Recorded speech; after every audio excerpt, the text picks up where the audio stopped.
Good evening everyone. तो आज का जो टॉपिक है, इस टॉपिक की हेडिंग को अगर हम देखेंगे तो न्यू कमीशन ओल्ड रिजर्वेशंस। ठीक है।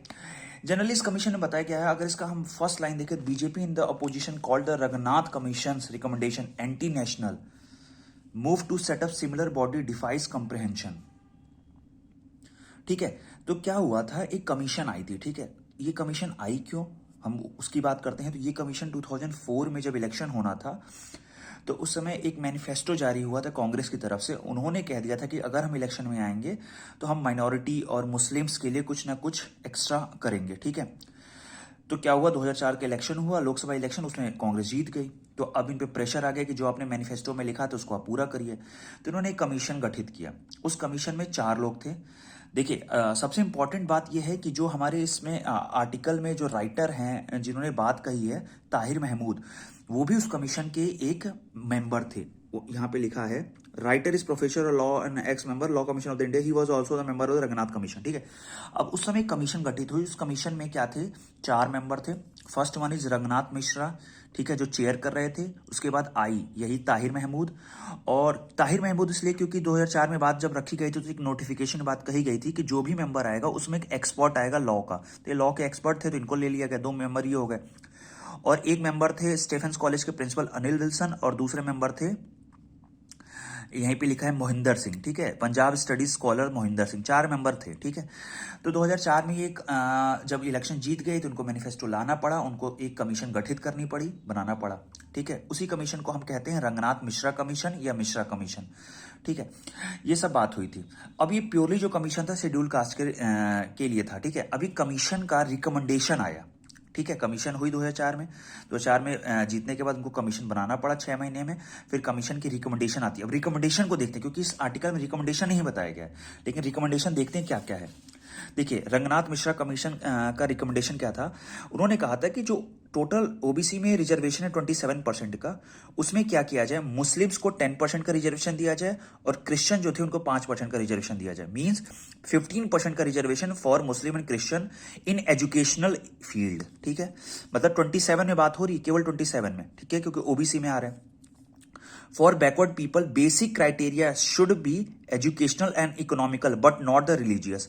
दूसरी रिकमेंडेशन ये रखी गई थी कि जो बैकवर्ड लोग, पिछड़े जाति के लोग हैं, उनका बेसिक क्राइटेरिया रिलीजियस बेसिस पे नहीं होना चाहिए, एजुकेशनल और इकोनॉमिकल बेसिस पे होना चाहिए। ठीक है। एजुकेशन में वीक है तो ठीक है। ठीक है। इकोनॉमिकल वीक है तो बात है। रिलीजियस के बेस पे कि हम माइनॉरिटी को बना देते हैं कि हाँ ये मुस्लिम एक माइनॉरिटी है, तो ऐसा नहीं करना है। आपको क्या करना है, उनकी रिकमेंडेशन ये बात थी कि जो एजुकेशन में पीछे हैं, चाहे वो हिंदू हो, दो चाहे वो हिंदू हो इंडिया में, चाहे वो हिंदू हो, अगर एजुकेशन में पीछे हैं तो बैकवर्ड पीपल हैं। इकोनॉमिक पैसे में पीछे हैं तो वो बैकवर्ड पीपल है। ठीक है। तो ये क्राइटेरिया सेकंड था। थर्ड था, Muslim and Christian should be in the schedule caste list. मतलब मुस्लिम और क्रिश्चियन को ये कहा गया कि होना चाहिए, शेड्यूल कास्ट लिस्ट में डाल दिया जाना चाहिए। उसके बाद एक और बात इसमें रखी गई कि मदरसा जो भी चलते हैं उस समय इंडिया में 2004-5 में, उसको मॉडिफाई किया जाए और अच्छे से किया जाए। ठीक है। Last one is criteria of the minority should be based on the population of the states. जो माइनॉरिटी का क्राइटेरिया है वो स्टेट के बेसिस पे होना चाहिए, सेंट्रल उसको नहीं बनाए कि हाँ भैया इंडिया में टोटल 6 रिलीजन है, जिसमें से हम बात करें तो 5 रिलीजन जो है क्या है, माइनॉरिटी है। हिंदू, वैसे 6 रिलीजन है कौन कौन से, हिंदू, मुस्लिम, सिख, ईसाई, ठीक है, जैन और बुद्धिस्ट, जिसमें हिंदू मेजॉरिटी में है और सबको माइनॉरिटी का दर्जा दिया गया। ठीक है।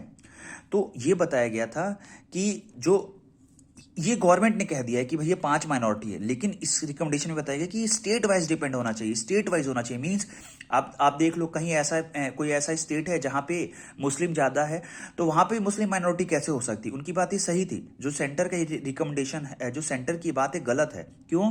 क्योंकि आप इंडिया के लेवल पे बता दिए, लेकिन स्टेट वाइज तो अलग अलग है। ठीक है।